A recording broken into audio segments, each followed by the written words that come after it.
You're back. Gotta top them off. Well, I don't Mazel want tov. to. Okay. Bitch, I want to run with that Okay. top it off, No, bitch. I don't pay no attention to that stuff. So, you mentioned it a little earlier. Mm-hmm. You dated the now icon, Mm-hmm. icon in Ballroom, but was already an icon in, life. Mm-hmm. The icon father, Yusuf Miyake Mugler, Mm-hmm. who does not know that is Rihanna's for years I mean, not just hairstylist. her, I mean, thousands many, of but for other people girls, that but he's been just doing hair for well over 20 years, yeah. period, though, right? So you dated him. You had a serious. How was that? Tell us that experience. Whatever you choose to That share. relationship was great. That relationship was great. It just me being transparent. A lot of people when we first started dating, people like, oh, Yusuf got this new young boy on his arm, and oh, the boy's just trying to, take him for his money. I've never been that type of person. Like, I have never been like, I don't need to conjure or manipulate anybody for anything. Like, if I'm doing it, I'm doing it out of just me being genuine. This is how I feel. Like, that's how I move. And yeah, like we actually he had approached me a couple times, to be honest, and I just me knowing how people would look at me, I just didn't really want to be do that at that time. And about after the couple of time that he like hit me up and reached out to me, Mark actually really like connected us. And we went out and hung out, and from there just like really like Yusuf is just I love him. Like I just Well, let's touch on something you just said. How did that make you feel? That connotation or that stigma or whatever you want to do that thing when you said, people automatically were saying that, oh, like Yusuf got this young thing on his arm, yeah. or you like Yusuf, like, like Yeah, not I don't want to say Yusuf was young too, so it's just like right, but I'm but just me saying being a fresh face and me being in ballroom especially, like it, that was I was started to get my name, and so people probably thought like, oh, I was at him for whatever he had, and I'm like, that wasn't the case. That's not the case. And even with people not knowing my lifestyle of what I do, people assumed I was like a sex worker and things of that nature because I'm a very private person when it comes to my life, and if I do decide to tell you, I'm gonna tell you the truth about my life. Like I don't have to lie about it. But are you a sex worker? no, and I've never been. You Mm. know what I'm saying? So it's just like But I has a lot of people assumed that with yeah, you? a lot of people have assumed that, and not to, not to be disrespectful to anybody that does, sex work. Like I have friends that do sex work, and I respect them, and shit, they make more money than me. Shit, I be slightly like, bitch, pass me a dollar or two. Sex work is But real work. it's real work, no shade. Like you can write it off on your taxes, and I don't, look down upon anybody that got to do what they got to do to get money, bitch. If it ever is, and God forbid that that's what I have to get to, like to provide for my family, I'm gonna do that. You know what I'm saying? So, I did. Honestly, I was a go-go boy. That's I was walking around with my little shorts on in the bar. My mom made it like I was. That's the I did what I had to do. But Hmm. um, Let me ask you this: do you think that the people that was assuming that or thinking that was the people that was close to Yusuf? Because him, being in that world, you're connected to so many different people with money or people with, influence. And do you yeah. think that that's what those people around was like being very careful and cautious Yeah, for and him, and thinking I those yeah, things? absolutely, and I understood. I wasn't mad at them. I wasn't mad at them. Like, and even my family. My family was cautious about me dating him. You know what I'm saying? And so I get the cautions on both sides. And I never. But regardless of what anybody else thought, you know, when we actually became like when we actually came to a relationship, like it was great. Like it was really really good. Like honestly, like Yusuf taught me a lot too, and it was genuine. It was very genuine. Like it was genuine. I love him to this day. And when we did decide to part ways, it wasn't nothing over infidelity or abusiveness or anything like that. We were just in a space where we started to realize like it wasn't working. And I'm glad at the fact that we were, he helped me realize that, and we realized that together to where we still have a relationship or somewhat of a friendship now. So yeah. Okay. You also had a very public relationship on social media. We'll just call him D. with D, and you had a YouTube channel together, and Yeah. you did the couples thing, and all the time we even we had it appear in your YouTube channel on my YouTube channel was a big thing. It was very public, very social, very public, very social, Very, social media to the very fullest. not me. Yes, it was not you. It was very different for me with you because, like you said, you're a very private person. Yes, you're very private publicly, but Yes. you're very Public personal to my to the private people. So Yeah. of course, you always tell me what you got going on. Yeah. First off, what made you be so public, and if you can kind of share the goods and the bads of having one of those, because you both are and was very attractive to men, and you garnered a lot of attention. What was good about it? What was not good about it? Tell me that experience. So that relationship kind of sprung out of a lustful thing, and I'm grateful for the relationship that did grow out of it.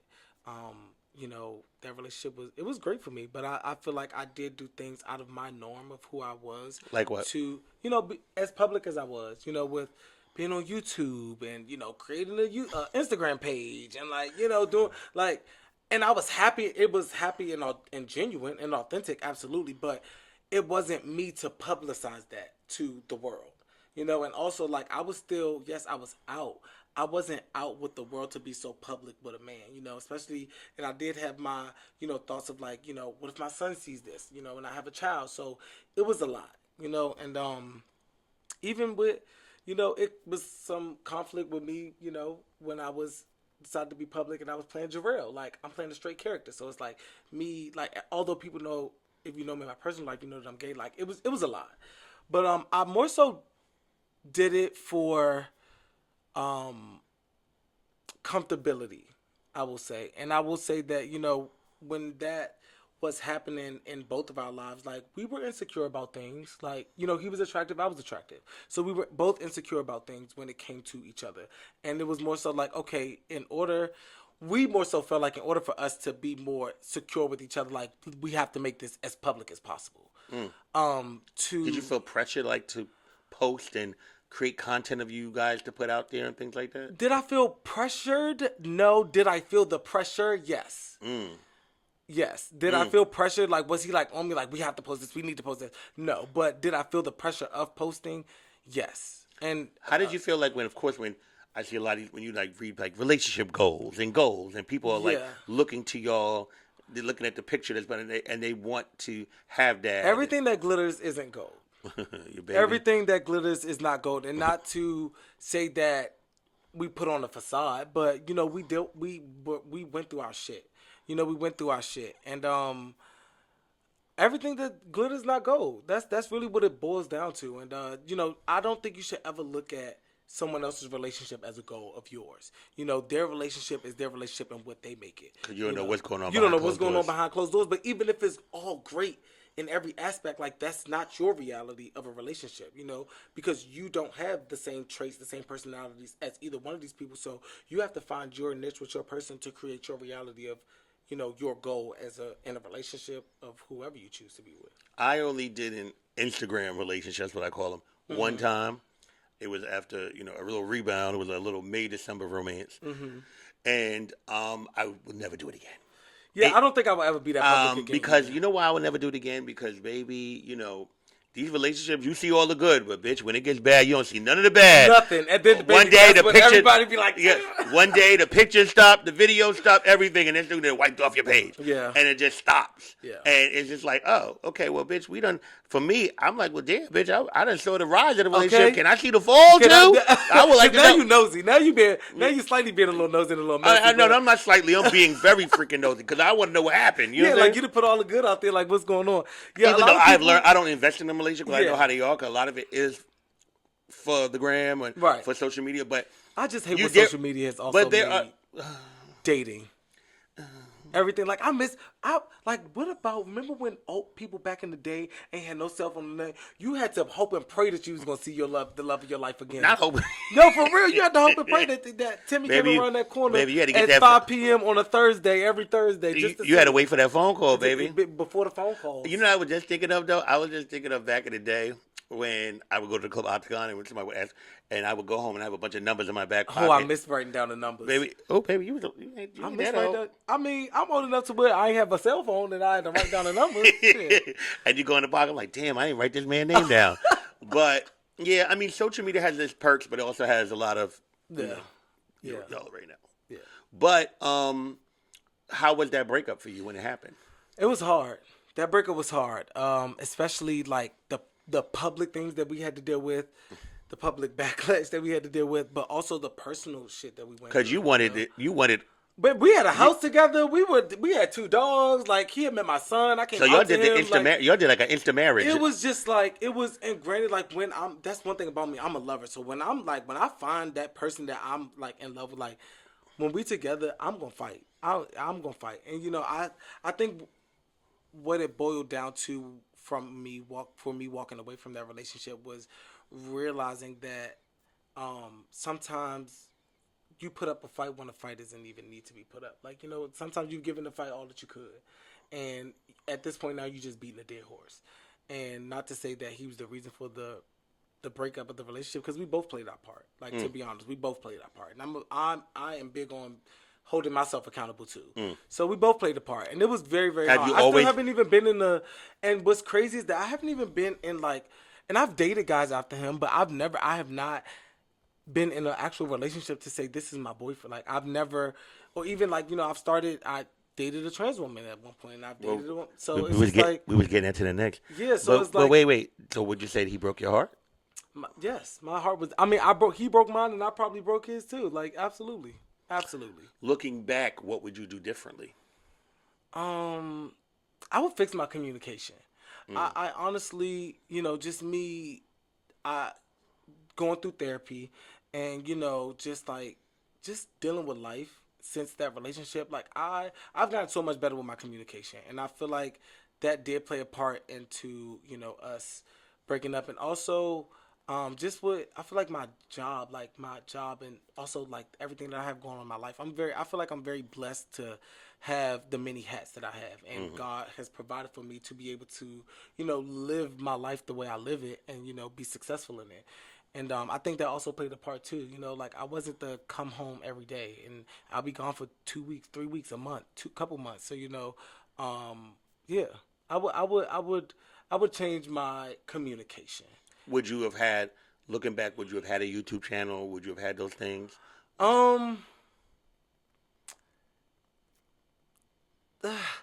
Yes and no. Yes, because it gave people another side of me that I didn't mind them seeing. You know, like, I was happy, and I was happy to show my happiness. But would I do it also in the same breath? Like, no, because it brought so many eyes on me that I just, you know, I'm not that. People think that I'm like a front and center type of guy. I'm a very like in the background type of person. Like, I don't mind being in the background and just doing what I do and calling it a day. You don't need the spotlight. I don't need the spotlight at all. But when you get it, when I get it, I know how to command it. Oh, yeah. Okay. So you just you know, you talked about, you know, you dated a trans woman as well. Tell us about that experience.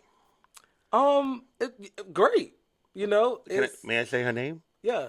My niece, the legendary Vanessa Frost. Yes. So describe that experience for me. And you already are attracted to women, so that's a shoo-in.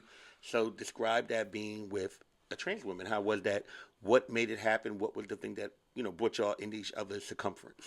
So towards the end of my relationship with D, you know, I went through a very I thought that's what we we're gonna call her. We're gonna call so we're gonna D and we're gonna say her V. So go ahead with V. So let's not even associate them with the same thing. It's okay. But yeah, so during the ending of my relationship with D, when I go through break, it was bad. So my sis Rima, she actually, shout out to Rima. Shout out to Rima.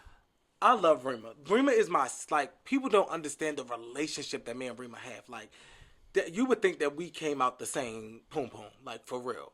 And so when I was dealing with that breakup, Vanessa, Rima came to pick me up, and she took me to her house, like everything. I was emotionally fucked up, and that's when I had known of Vanessa, but I never really been in a close circumference with her. So when I went over to Rima's house, she was there, and she just like kept her distance, but she was also like very like, like just checking up on me and just make sure I was good, and it felt good. I never really like. It was different. It was different. And of course, was she's like, was there like chemistry, energy going on? Yeah, it was what like happening? she was beautiful as fuck. Like, what the fuck? Like, how can you not be attracted to, like, what the fuck? But was that the vibe that she was on at the time? Or no, it wasn't. It wasn't. So, I mean, of course, I was like, damn, she like, even when I was dealing with, I was like, damn, she fine as fuck. But it's like, and also like, I always, and it's bad with me, I never think that I'm like anybody's type. Like, I don't walk around thinking like I'm everybody's type, that everybody love. I am not that type. Like, I really think that I'm actually not I think that I'm not anybody's type. So it's But you're attractive. Yeah, I know I'm attractive, but I don't think that I'm everybody's type. Right. So I was just like, maybe she, she's just like, being friendly because of what I'm dealing with and stuff like that. And, that whole weekend, like, they was there, we played Uno, we just kept locking eyes, and, we went out and got crabs and stuff like that. So it was a really dope weekend. And then after that, we kind of start talking about, okay, like, us walking together, like, eventually walking together. And from there, I think, what was the first ball we were talking about walking?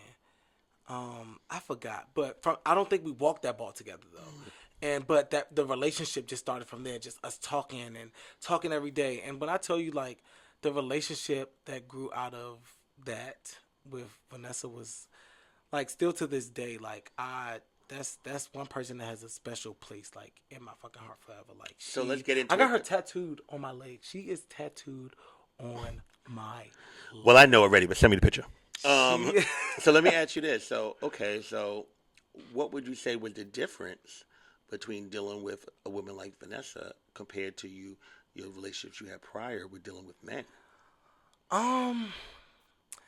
It was. To be honest, I don't know. It was different, and that's all that and she just, I don't know. I go off of energy. Like, I go off of energy. Like, I never thought that I would be attracted to a trans woman. I didn't even really know, like, even when I was attracted to men, like, I didn't really think that I would be attracted to men. Yeah. So it was like, it was different, and it was so organic and genuine, and like just us, just talking on the phone. It's really just like made me feel comfortable. Like, this, I met her mom. We've been like, the reason that I really call her my wife is just after when we first walked together, when we bought the bed out on the ball. What was that, Ballroom X? Wasn't that Ballroom X? It's Alpha Omega.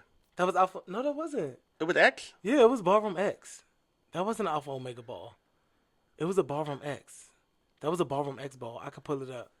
I believe it was a ball. I got you. No. It was Alpha Omega. It was 2020. Wait, we're gonna look. Just 2 seconds, All because right, now now. I have to. Hold on, because I actually just pulled it up. Wait. Isn't that the night? Wait, is that the next night where Sanaya? The next night is when Sanaya and Vanessa had an LSS together, right? Yes. That's 2020. That's before the pandemic. That was the night I got deemed. Is it? Yes, that was the Oh, same you had night walked that. I got Oh, yeah. deemed. So 2020. Yeah, it was a Alpha Omega. And no. Oh, what's Alpha Omega? Damn it. He ain't gonna get me. Let's stop it. I thought I had you. Oh, damn, I thought I had you. So yeah, so the same night it was a sickening production. I mean, the same night I got deemed. That picture I have. But you know what's crazy? Leading up to that ball. Okay, so backstory behind that ball. So after me and Vanessa had already, built our relationship and, started dating and dealing with each other. And honestly, our relationship, like, honestly, people, like, our relationship was not physical. Like, me and Vanessa have never had sex. So it was just pure. It was just pure intimate. Intimate. Like, it was definitely intimacy there. Intimacy, like, absolutely. but not sex involved. Yeah, and that's, to me. But why? That was because, you know what? I did not want to cross. Okay, prior to that, let's rewind a little bit. Mm-hmm. So the first time when we walked together, the Alpha and Omega ball, we decided to, I think the theme was like, we can come dressed or undressed for our 10s and then come back however we choose. Well, undressed, of course. With the honeymoon in New York. Yes, it was like the sun and the moon in New York. The sun and the moon. And gotcha. So our concept was, okay, we figured, okay, everybody's going to pretty much come either so literal to the theme of like sun and moon, or people are going to definitely choose to come naked and then just like, so we were like, let's more so act on the honeymoon stage, and we're going to get married. Well, it's going to be our wedding. It's going to be our ballroom wedding. You definitely gave a honeymoon and look. So, actually, backstory to that, prior to that ball, me and Vanessa was flown out to Paris. And we were both supposed to perform, but she ended up performing. Mm-hmm. And... What, a BBB? Yep, at BBB. One of the fabulous BBB is... They said it's fab, a little stinky, but they said it's fab. Definitely a little... It's a little odory, but baby, by the time you get in this start party, you be odory too. You like, fuck it, you fit right in. You ain't lying, because when I went to Paris this past summer... But Kyrie, that's the culture there. Yeah, and Kyrie went to the club with Jack and them, and he came back. When I said, bitch, you ain't got no deodorant on? And he was like, of course the whole outfit smelled like funk. But yeah, go on. But, so we're in Paris or whatever, and we made it so, like, we really made it a thing. Like, I went and got her a ring. And in the hotel in Paris, I was trying to do it at the Eiffel Tower, but we never made it to the Eiffel Tower. So in the hotel room in Paris, I proposed to her, and it was a full thing. Like yeah. I know this already, but just for the extra drama. I proposed to her, and we were. So let me ask you a freaking question. And what's crazy is I took her last name. We were Mr. and Mrs. Frost. So only in this community, bitch. I am Mr. Frost. Okay. So let's get to it. See, I hate stuff like, because you know me, I'm gonna ask. I'm gonna tell you why I don't like Butch Queen Femme Queen relationships. Okay. I don't like Butch Queen Femme Queen relationships because I'm close, as you know, with a lot of the girls, and I've seen Butch Queens play with them, where they can talk on the phone for hours. They can go on dates. They can actually hold hands. They do all these intimate, beautiful things. And they still messing around with guys. You know what I'm saying? And like these girls have been loyal and are waiting, and they are steadfast. And to me, they play a lot of games with the girls' hearts. I feel like the girls, because of just the way that they're set up and the way that they're built, I don't know. I think that the girls are very special creatures on earth. I truly feel that way. And I feel like they love in a very intense way, and most times that's not returned. Yes. So absolutely. when I hear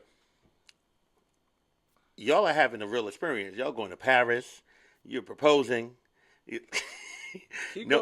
all of these beautiful things, like boyfriend, girlfriend, for real, fiancés. What happened? Why wasn't there no sex? Why wasn't there no physicality then? Has there ever been? Yeah, like we've kissed. To be honest, it was more so and she kind of brought this to my attention. She was like, I feel like you're scared of me. And I was like, I'm not scared of you. I value you so much. And it's not even me being cliche. Like, I know that sex would just take that to a whole nother thing. And I wasn't. What do you mean? Like, I just know it would take that to a whole nother level that I don't necessarily think that I was emotionally prepared for, and also mentally prepared for. You know what I'm saying? And so, do you think a man could ever love you as much as she's loved you, or loved you, or love you? Past, present. Whatever. I can't compare it. Honestly, I can't compare it. Like, I think that somebody could love me as much, yes. But the way that she loved me and still love me, then yeah, I don't think so. Like, she's really she's a part of that's wifey for real. Like, she's a part of the family. Like, she's met my mom, my brothers, my son. Like, she's met very valuable people in my life, and I've met hers. Like, I went to her house and cooked Thanksgiving, and we went y'all spent birthdays and holidays, that's just. But the relationship that we have is just like, I'm grateful for that relationship, and I do feel like, in a sense, I sometimes fumble the ball with that, because, like you said, like trans women are, they will love you. They will love you to the core. They'll love you and all your shit. I'm telling you. Embrace your accountability. Yeah, no, I'm serious. And sometimes I don't feel like I valued her as much as I should have. And Tell her now. I love you. I do love you. I love you wholeheartedly, and you know that. And that's never going to change. It's never going to change. Nobody can ever change my love for her, the way that I feel about her. Even when we are at odds, like that's wifey. I would never let anybody disrespect her in general around me, any time. But yeah. Would you date another trans woman? Who knows what the future holds? So let's talk about Who knows what the future holds with me? Like love. You said that's wifey, right? I feel like I'm ready. I feel like I am 2025. I'm ready to really date. Explore. Yeah, like date and like really date for long term. Yes. Yeah. Like I'm. Everybody always say I'm getting of age, but like I'm at an age now for real. Like let me ask you this. Wait, let me ask you this. So. And I'm speaking past tense with a lot of this relationship, like references to Vanessa, because we are like, just me being transparent. We're not in a good space, but I still love her. If you feel comfortable sharing, why aren't you in a good space? To be honest, I was talking to a guy, in the midst of dating her, but I was also transparent. But transparency doesn't always make things great, or doesn't make you right, or doesn't make things good. I was transparent with, and she knew the relationship between her and I. Like, I love her. I'm still attracted to guys though, and that's just what it is. I'm attracted to women, and she, has opened my horizons to being attracted to trans women as well. But it's just something also about a guy to me that's just what I ultimately kind of choose in a sense. But let me not say that, because who knows what exactly might happen for you. But yeah, so I was dealing especially with that, being sexually fluid, like you really. Yeah, I mean, I don't mess around with everybody, but I know. But where did your emotions lie at though, or kind of the it's just same honestly like if you get me, like if you really get me, like, and my gay dad Eddie always tells me this. He's like, people get so wrapped up in the idea of being with you that they don't know how to truly be with you. And as I got older, he would tell me that, I'm like, damn, like you're right. Like, people are more so infatuated with the idea of being with me, but they don't really know how to be with me, or how to love me. How do you think a person needs to be with you? How do you feel like a person needs to love you? I'm a very like minimal person, honestly, and the biggest thing for me is understanding my life. And the many hats that I have to juggle with my family and with my son, and with my career, and also with Ballroom and things of that nature. So it's just like how you handle me with that, and then it also comes to I'm a deep person. Like, I like sitting down and having conversations just about life, just about things. I love joking around. Like, people don't know, but I'm a funny person. I feel like I'm funny.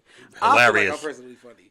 But I just love somebody that has a great sense of humor. Mm-hmm. And I meet bland people. People don't really have a genuine like persona about them. People just, I don't know. It just be weird. So, and then people just get caught up with the idea of physically being with me, that it's just like, outside of that, like, what do you value about me? You know what I'm saying? So I think that's what Vanessa also, like, just, she saw through all of that. Like, So she got the real you. Yeah, I will say that. So with getting the real you, something that you said earlier that she had said to you, listening to you, and it's me just absorbing it, do you think that maybe there was fear attached to it? Yeah. I admit it. You know what I mean? Like, I admitted to her that it was. Like, no, like first, you said earlier, yeah, because I'm like, because it sounds to me also like there's fear attached to all of this. It was. I can admit that. It was. Me never being that, but it was the same with me dealing with a guy for the first time. Like, it was fear. Like, I had attraction towards him, but I never really. So even with doing that, like, it took me some time to do that. Like. And I'm a very, like, time person. I don't give a fuck if I've known you for 10 years. Like, if it takes for that 10th year for us to really get down to the nitty-gritty, then, it gets that. But it's also, like, I was scared. I didn't know. I didn't know. Let me ask you this.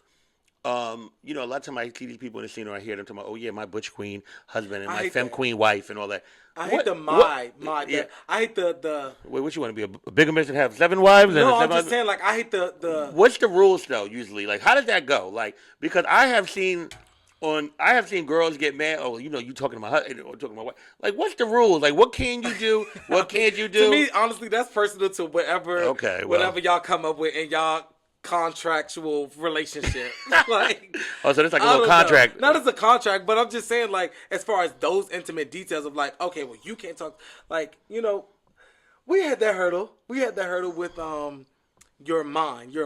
And granted, I love you, and yes, I'm a person that's in your life, but don't take possession of me. Because although, yes, I'm with you, you are not mine. Like, I didn't buy you.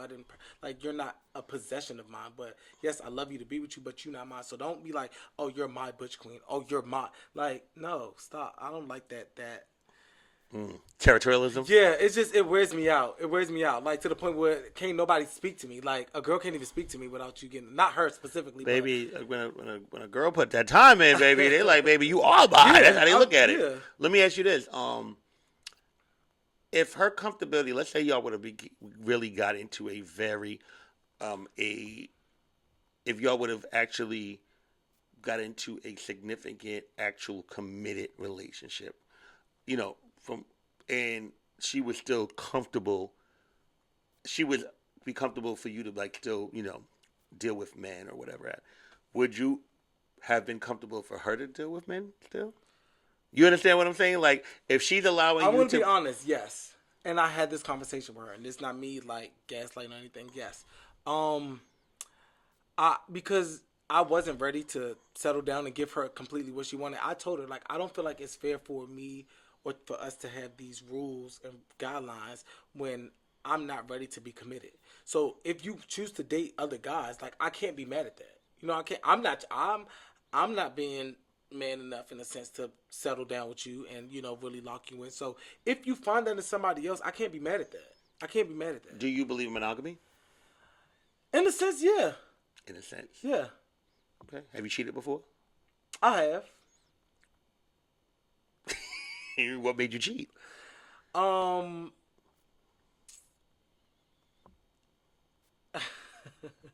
Being petty. Okay. Being petty, and also I have. So you're not. I have initiated a cheat before. I fell into Charlotte's Web one time. Wait. You say you fell into? So did you? So you didn't initiate. You fell into it. I mean, no, I didn't initiate it, but I initiated the cheat as far as like I cheated before I was cheated on. Like everybody be like, "Oh, I cheated, but only because I was cheated on." No. Like, no, I cheated before I was cheated on because I fell into Charlotte's Web. Well, what was Charlotte's Web? I conversed with somebody prior to that relationship that I was in, and we rekindled, and me being not emotionally secure in that relationship. And me being more familiar with this person and stuff like that, then yeah, I messed around. You got caught up in the web. Yes. Okay. Do you regret it?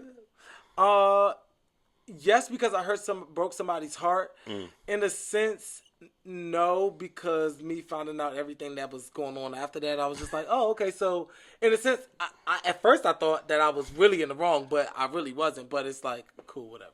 It was a free for all, bitch. Yeah, like basically, like you did it. You really did it first, and you found out my shit before I found out yours. Well, first, let me say that I've known you and Vanessa for a long time. Y'all both are very special to me. Y'all both are very special to me, of course, separately, but also together.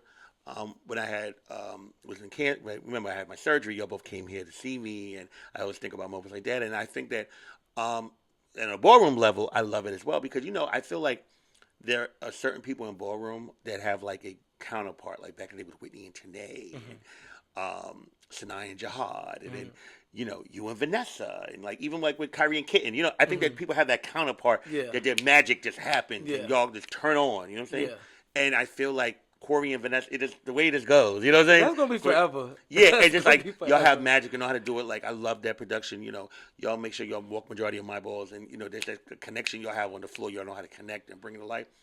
And I love this. So what I will say, and we'll leave it at this, is that I feel that regardless, y'all do have a deep connection, and even though you're at odds, y'all will come back together in some type of way. Yeah, absolutely. At the end of the day, when you really love someone, even if it's no longer romantic, if you truly love them, I always feel that a friendship can be there. Yeah. You know what I mean? Salvaged, absolutely. Yeah. Oh, damn, not salvage, bitch. Yeah. Not junk. It was in a junk. It's in a junkyard, bitch. Is that bad, bitch? But you know what I mean. No. We gonna put that energy out there. So Absolutely. okay. So speaking of ballroom, okay, we left off before Mugler. You've been in Mugler now, basically almost well over 5 years. Yeah. What is your opinion? You know, since you've been legendary. What is your opinion of the category? What is your opinion? Like, who are some people that you like think is hot now? What don't you like about ballroom now? What do you like about ballroom? Like you said, you spoke earlier about how there's a different climate in ballroom. Yeah. Tell me how you feel about ballroom. So we're gonna first start off with the category. Oh, let's talk about the category, bitch. Let's do it. How do you feel about sex siren? How do you feel about it? I honestly, I love the direction that it's gone in, but I also hate it. I love the fact that it's not so like Catboy's just not fit. Like Catboy's just not feminine. Like you now see juniors that's selling their submissive side, and seniors, and that were more back in the day. Like those were very more masculine categories to where like you more so sold your sex appeal like a thug or however you want to categorize it as. But yeah, I love the fact that everybody can sell their sex appeal no matter whatever their sex appeal is. Yeah, whatever, no matter like if you're a Catboy, sex junior, senior. What I hate about it is that people have lost the aura of selling sex siren though. Like everybody feels like it looks like to me that everybody think it's all about the dance moves and the stripper moves and being completely naked. And it's like, to me, like, leave some type of illusion. Like, yeah, show a little cheek, but don't come out there with your whole, like, to me, that's just like, where's the illusion? Where's the appeal? Where's the appeal? Where's the aura of sex appeal, It's just like, you're just giving them everything, and I just, that's to me, like, sell your aura of sex rather than just your body. Yeah. The appeal. Yeah. So, I was going to say, who don't you see? But I was like, let me not do that. So, who are some of the people would you say that you feel after you? Because since you're living legendary now, officially 5 years, who do you feel in the category do you feel represents it? And Curry for sure. I mean, Mr. 20K. Like, how Rebel, can you... okay. Rebel for sure. Rebel, I love how he has turned the category into his own. And he has just made it his, and I love that. I feel like he is the reigning of this genre. I will say that. Genre. No, seriously. I mean, we all had our genres. For me, it was Kenya's genre. You know what I'm saying? So, Uno. I think Uno's really good. Who else? It's the Garcon boy, Royalty, something like that. Where's he live? I think I seen him in that walkabout in Atlanta. I'm not sure. I think he lives in D.C. or Maryland. He has like braids or something. He's light skinned. He walked on the team with Laraya.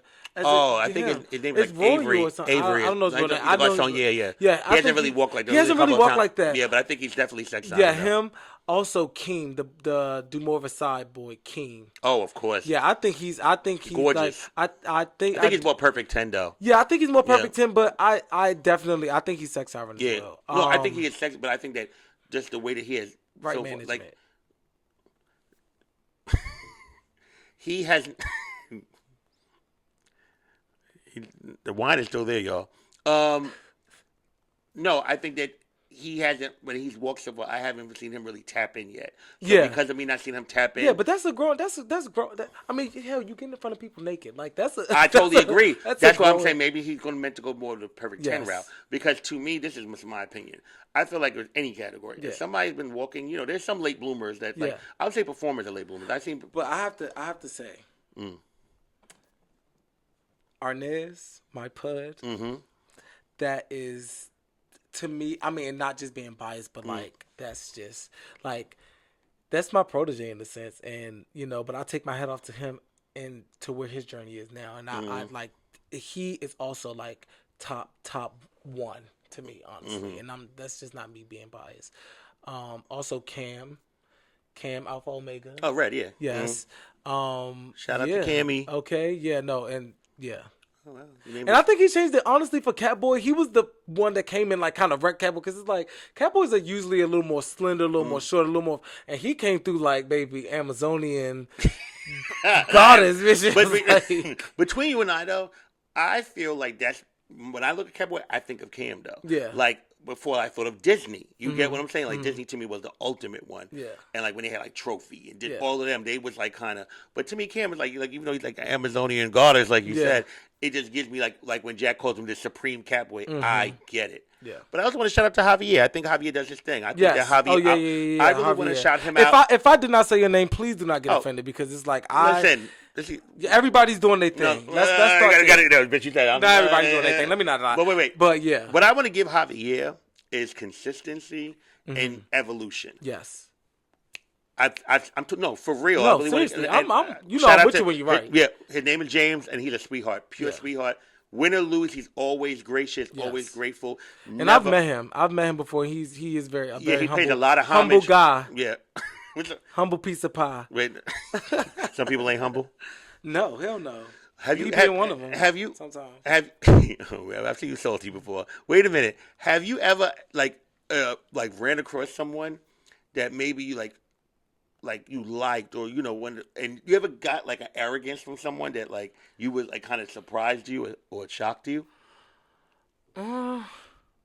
I can't think of it right now, but I'm sure I have. I just can't think of it because I probably didn't really like, oh, bitch, that's how you are? Okay, duly noted. Like, if we ever come in contact again, I'm going to be just as snappy. I'm just going to leave it alone. But honestly, like, off the top of my head, no. But again, I'm a very personable person. So, like, and 9 times out of 10, it takes for somebody to approach me before I approach them. Like, Is there one person that you have never battled in Ballroom, like from your time or anything that you have not battled, you want to get that battle in? Or somebody that have gotten you and you never had a chance to I want to battle Santonio, of course. Like, I love that. I love that energy that he kind of gives me. It's very like whatever. But anybody that I have not battled before that I would like to battle. Me and King never battled. Yeah, y'all walked team before. We walked team, but we never battled. I would actually like that. I would love that. That and me and Arnez did battle. I was about to say me and Arnez never battled, but we battled. Oh, but that next in Miami. Time, yeah, he said he was taken by surprise that day. He said next time he's not going to be. But I promise you already know. He was understood. Don't need to be explained. He already know the mood that I was in. So yeah, but no, that ball that you and Jason had got me worked up for when I was the football player. Oh, that was over though. No, honestly, to me, that was one of my worst balls that I worked. Why? I hated my energy. I exude confidence, but that was cockiness. And I hate it. I don't even watch that clip. Really? I hate it. You and Blake. Shout out to Blake. Shout out to my. Yeah. Y'all had a good battle though. Blake did really good. Me and Melvante. Melvante, yeah. Me and Rio battled that night. Mm-hmm. We had I thought you had. What you didn't like about the energy? My energy was so aggressive. It was so aggressive. I did not like my. I didn't like my. Was it you? No, but that's because y'all had got me stirred up. You and Jason, y'all got me stirred up. What we did? Bitch, I got somebody for you. I got somebody for you. And Jason's like, my son's coming out. Because I was not even about to walk that ball. But I came down that day. I went and got I got my shoulder pads, my jersey. I got the whole shebang in a day. You wouldn't know because you ripped through the damn plastic. I got everything. Shout out to Muglers too, because they really came. I was like, I need this, and this, and they came through. So I really appreciate them for that. But that ball was. I hated that ball. I feel like to me, honestly, like. But you won. Even though I won, I feel like to me, my performance I just didn't like my energy. It was so cocky. It was so cocky. I was beating on my chest and everything. Like, even to this day, this is my shit. Can I tell you something though? You telling me that, right?